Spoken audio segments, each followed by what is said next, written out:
In today's video, I'm going to teach you how to convert SPayLater to GCash Wallet. First, a quick reality check. You cannot directly move PayLater credit into your GCash balance.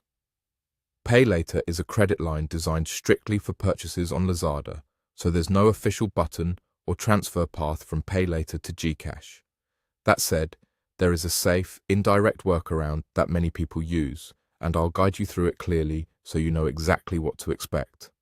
Start by opening the Lazada app or website and make sure you're signed in. Instead of looking for a cash-out option, you'll use your PayLater credit to buy a digital product that can be redeemed inside GCash, specifically GCash load vouchers or similar prepaid digital credits. Think of it as purchasing a top-up code with PayLater, then converting that code into wallet balance through the GCash app.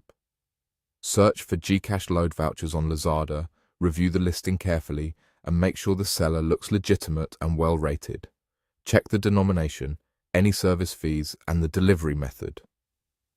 Digital vouchers are usually delivered almost instantly to your Lazada account's messages or to the order details page.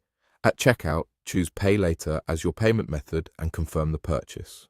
Because you're using credit, remember that PayLater fees, repayment dates, and limits still apply, even though you're essentially topping up a wallet. Keep a screenshot of the order confirmation and the voucher code for your records. Once the voucher arrives, open your GCash app, follow the in-app steps to redeem a load voucher or prepaid code, and enter the exact code you received.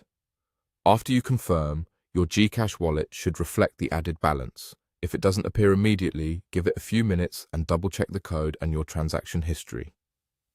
A couple of important reminders before we wrap up. There is no official, direct transfer from PayLater to GCash.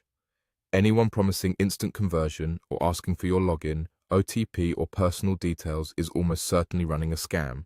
Avoid those services completely. Stick to purchasing vouchers inside Lazada and redeeming them inside GCash, and always repay your PayLater bill on time to avoid penalties. If you run into issues, reach out to Lazada support for voucher delivery questions, or GCash support for redemption concerns, and never share one-time passwords or full account details. That's the process. Buy a GCash voucher on Lazada using PayLater, then redeem it in GCash. Follow these steps carefully and you'll be able to indirectly add balance while staying safe and compliant.